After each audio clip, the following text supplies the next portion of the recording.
अपनी एक वृंदावन का एक भक्त था, उसको सब अलबेला कहते थे वृंदावन में, उसको नाम ही पड़ गया था अलबेला। तो बंधु वो रोज बिहारी जी का दर्शन करने जाता था अपने सब मित्र मंडली के साथ में, वृंदावन में रहता था। बिहारी जी का दर्शन करने के लिए नित्य जाता तो सारे उसके सखा दर्शन करते। सखा मतलब सब भजनानंदी थे, अलग अलग कुटियाओं से सब एक जगह मिलते और फिर बिहारी जी का दर्शन करने जाते। बहुत वर्षों तक बिहारी जी ने उसको दर्शन दिया, लेकिन एक दिन एक अचंबा हुआ। जैसे ही बिहारी जी का दर्शन करने के लिए गया तो बिहारी जी में बार बार पर्दा आता है, तो पर्दा आया हुआ था, दर्शन करने के लिए सब खड़े थे।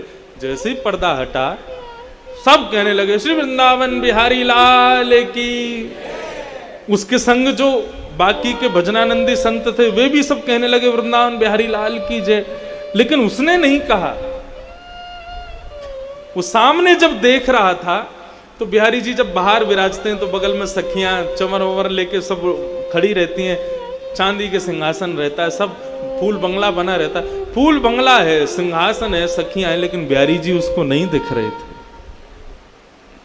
अगल बगल वालों को बोला, बोले तुम जय जयकार क्यों बोल रहे हो? बोले अरे बिहारी जी के दर्शन तो जय जयकार से ही होते हैं। उसने आंख मीड़ करके देखा, बोले बिहारी जी बैठे हैं सामने। बोला अरे दिख तो रहे सामने, तू दर्शन क्यों नहीं कर रहा है? और वो कैसे कहे सबसे कि मुझे दिख ही नहीं रहे हैं। वो मनी मन विचार करने लगा, अपनी आंखें मीड़ने लगा, क्या हो गया, मुझे ठाकुर जी दिख क्यों नहीं रहे हैं? चला गया, रात भर सोया नहीं, कुछ खाया नहीं, कुछ पिया नहीं। यमुना जी से प्रार्थना करता है कि हे यमुना मैया, मुझसे कोई अपराध है गयो जो ठाकुर जी मुझको दर्शन नहीं दे रहे? किसी से कह भी नहीं सकता, क्योंकि यदि किसी से जाकर के कहा तो सब लोग मेरा आश्चर्य करेंगे, लोग मेरी बात बनाएंगे, पूरे वृंदावन में हल्ला मच जाएगा। शाम को प्रणाम करके पुनः बिहारी जी का दर्शन करने के लिए गया। बोले कल पता नहीं क्या हुआ, मैं देख नहीं पाया हूँ, मुझसे कोई अपराध बन गया होगा, आज बिहारी जी दिखेंगे। दूसरे दिन जब पुनः गया, सबने दर्शन किए, कपाट खुलते ही सब जय जयकार करने लगे, वृंदावन बिहारी लाल की जय। उसने फिर देखा तो सामने फिर बिहारी जी नहीं दिखे, अकेला सिंहासन खाली। चिंता में पड़ गया, ब्लड प्रेशर हाई, पसीना पसीना हो गया। मुझसे क्या अपराध हो गया, बिहारी जी मुझे दिख क्यों नहीं रहे हैं? किसी को पता ना चले तो उनसे बड़े अलग ढंग से पूछता है, बिहारी जी की पोशाक बड़ी सुंदर है ना? तो बताते हाँ आज तो पीली पोशाक पहनी है, हाँ देखो कमल की माला पहनी है, बिहारी जी का मुकुट कितना सुंदर लग रहा है, बिहारी जी की सुंदर देखो क्या छटा दिख रही है, गाल ऐसे चमक रहे हैं। सुन करके रोने लग जाता, बोले मुझे क्यों नहीं दिख रहे हैं? रात भर नहीं सोया, 2 दिन हो गए, ना सोया ना खाया ना पिया, कुछ नहीं, बस इसी चिंता में है कि बिहारी जी मुझे दर्शन क्यों नहीं दे रहे। तीसरे दिन सुबह वृंदावन परिक्रमा लगा करके आया, यमुना स्नान किया, ब्रजवासियों को प्रणाम करने लगा। अरे कोई अपराध हो गया हो तो हे बिहारी जी क्षमा करना। अपनी दोनों उंगलियों को मीड़ करके आज एक बार अपने ऊपर विश्वास करके तीसरा प्रयास करता है, आज यदि बिहारी जी दिख गए तो ठीक, नहीं तो प्राणों का त्याग कर दूंगा। जैसे ही मंदिर में प्रवेश किया, कपाट खुले, सबको बिहारी जी दिखे, उसको नहीं दिखे। तत्क्षण निकल गया। यमुना जल में अपने प्राणों का परित्याग करने का मन बना लिया। बोले जिस देह को बिहारी जी नहीं दिख रहे, उस देह को जीवित रख के क्या फायदा? जिस देह से, जिन कानों से कथा नहीं सुन सकते, जिन आंखों से दर्शन नहीं कर सकते, जिन नाक से ठाकुर जी के चरणों की सुंदर सुगंधी नहीं ले सकते, जिस जीभ से ठाकुर जी का प्रसाद नहीं पा सकते, जिन पैरों से प्रदक्षिणा नहीं कर सकते, उस देह का मतलब क्या है रहने का? निकल गया। बोले आज प्राणों का परित्याग कर दूंगा। यमुना के किनारे जाकर के बैठ गया। हे यमुने मैया कृपा करो, मुझसे कोई अपराध है गया? मुझको याद है मैंने ऐसो कछु ना कियो, जाके भाव से ठाकुर जी मुझको दर्शन नहीं दे रहे हैं। यदि मेरा कोई अपराध है, बिहारी जी मुझको दर्शन नहीं दे रहे हैं, तो या दर्शन ना देनो तो एक प्रकार से मेरो वध के समान है, मैं आज अपने प्राण त्याग दूंगा। यमुना जल में प्रवेश करने लगा अपने प्राणों के परित्याग के लिए। तभी एक व्यक्ति वहां पर आया, उसको कुष्ठ रोग हो गया था, उसको एक रोग हो गया था, उसके पूरे शरीर पर, पूरे अंग पर, पूरे मुख पर दाने हो गए थे। उस व्यक्ति ने आकर कहा, अरे महाराज रुको, अपने प्राण मत त्यागो, यदि तुम चले गए तो मेरा बहुत बड़ा घाटा हो जाएगा। बोला तुम्हारा क्या घाटा होगा? बोले बाहर तो आओ, मेरी बात तो सुनो। वो बाहर आए, उन्होंने कहा क्या बात है, क्या कहना चाहते हो?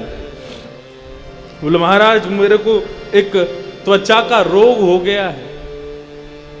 बोले अच्छा, तो इसका इलाज करवाओ, मुझसे क्यों पूछ रहे हो? बोले कि मैंने इलाज करवाया लेकिन मेरा ये दूर नहीं हुआ।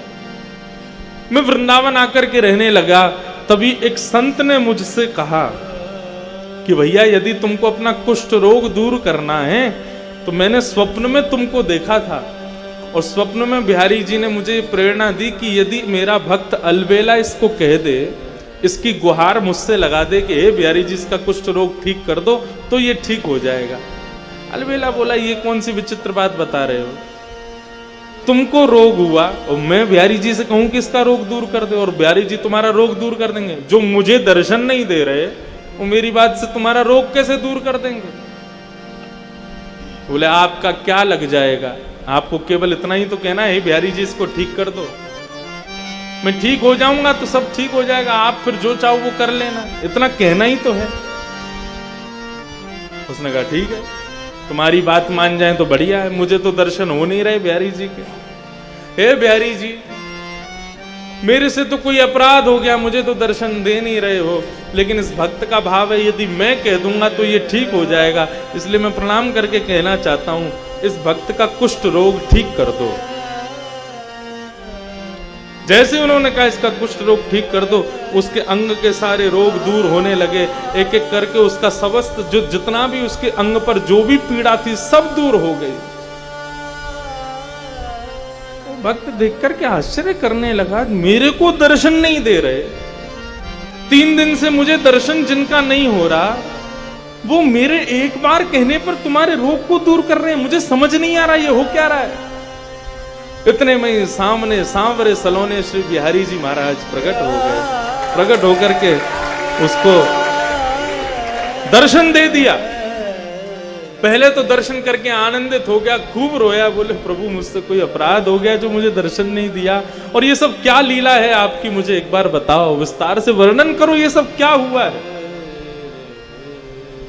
बिहारी जी कितनी अच्छी बात कहते हैं। बिहारी जी बोलते हैं संसार के लोग मेरे मंदिर में आते हैं, सब कोई भी शांत नहीं रहता है, बोलते ही रहते, बोलते ही रहते, बोलते अपने सब कष्ट मुझको बताते हैं, किसी के परिवार में कष्ट, किसी के शरीर में कष्ट, किसी की मैया से दुखी, किसी कोई पत्नी से दुखी, कोई बच्चों से दुखी, सब कष्ट में हैं, सब मुझसे आकर के यही मांगते रहते हैं कि हे बिहारी जी कृपा करो,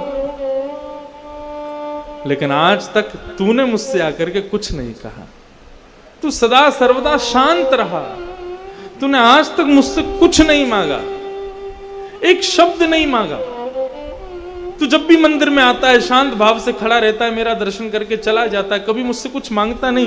तो लोगों के मांगने से मेरे अंदर ऐसा भाव प्रकट हो गया, मैं केवल देना ही जानता हूं, उसके अलावा मेरे पास कुछ नहीं है।